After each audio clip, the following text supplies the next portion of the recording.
অন্তর্বর্তী সরকারের সংস্কার কাজে সমর্থন অব্যাহত রাখবে যুক্তরাষ্ট্র। টেলিফোনে প্রধান উপদেষ্টা ডক্টর মোহাম্মদ ইউনূসকে এই আশ্বাস দেন মার্কিন পররাষ্ট্রমন্ত্রী মার্কো রুবিও।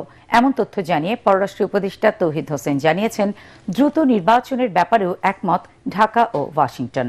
মন্ত্রণালয়ের ব্রিফিংয়ে এসব তথ্য জানান উপদেষ্টা। এছাড়া যুক্তরাষ্ট্রের শুল্ক আরোপ নিয়ে সমঝোতায় পৌঁছানোর আশার কথাও জানান তিনি। এদিকে অন্তর্বর্তী সরকারের সংস্কারের সহায়তায় প্রতিশ্রুতি জানিয়েছে জাইকা। রাষ্ট্রীয় অতিথি ভবন যমুনায় প্রধান উপদেষ্টার সাথে সাক্ষাতে এই প্রতিশ্রুতি দেন জাপান আন্তর্জাতিক সহযোগিতা সংস্থা জাইকার নির্বাহী senior vice president Miyazaki Katsura. BTRC telecom network ও লাইসেন্সিং এর নতুন নীতিমালা বড় মোবাইল অপারেটরদের একচেটিয়া আধিপত্যের ঝুঁকি তৈরি করার আশঙ্কা জানিয়েছে বিএনপি।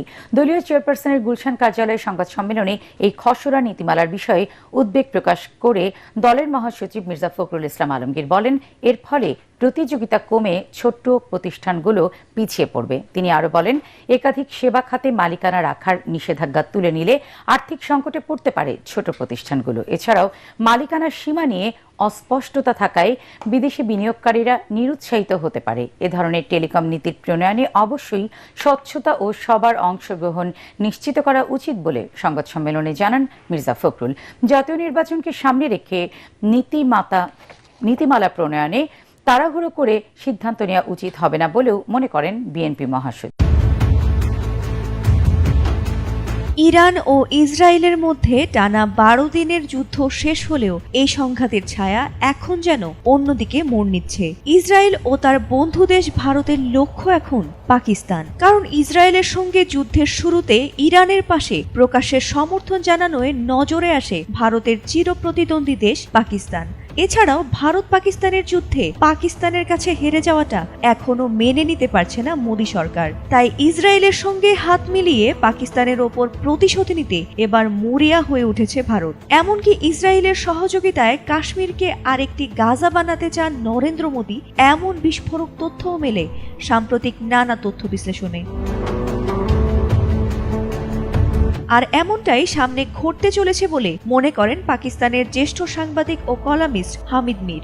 নতুন এই হুমকি শুধু কথার কথাই নয়, এটি এখন বাস্তবতায় রূপ নিচ্ছে বলেও মনে করেন পাকিস্তানের এই জ্যেষ্ঠ সাংবাদিক। তার এক্সে বিভিন্ন পোস্টে তিনি এ বিষয়ে বিশদভাবে ব্যাখ্যা বিশ্লেষণ প্রকাশ করেছেন।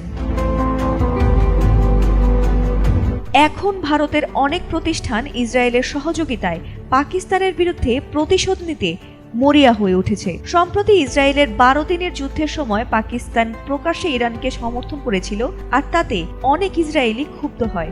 এই অবস্থাকে কেন্দ্র করে ভারত ইসরায়েলের জোটের মধ্যে পাকিস্তান বিরোধী পরিকল্পনার ইঙ্গিত স্পষ্ট হয়ে উঠেছে।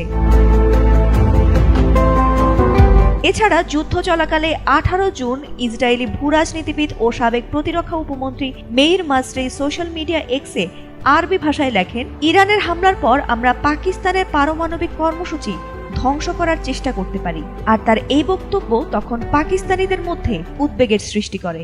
একই সময়ে অনেক ভারতীয় অ্যাকাউন্টও এই ধরনের হুমকি ছড়াতে থাকে। ভারতীয় অনেক পোস্টে দেখা গেছে পাকিস্তানকে পারমাণবিক নিরস্ত্রীকরণ করা হচ্ছে, আর এটাই অপারেশন সিন্দুরের শেষ ধাপ।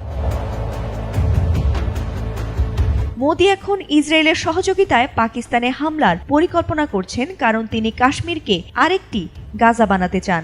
চলতি বছরের অক্টোবরের বিহার নির্বাচনের আগে নরেন্দ্র মোদী পাকিস্তানের বিরুদ্ধে জয় দেখতে চান। ভারত ও ইসরায়েল যৌথ পরিকল্পনায় আগামী অক্টোবরে পাকিস্তানে হামলা চালাতে পারে এমনটি দাবি করেছেন তিনি। তবে ভারতের এমন সম্ভাব্য আগ্রাসন যদি সত্যি বাস্তবে রূপ নেয়, তাহলে আসন্ন ত্রিদেশীয় সংঘাত দক্ষিণ এশিয়ায় ভয়াবহতা তৈরি করবে, এমনটাই মনে করছেন সাংবাদিক হামিদ মির।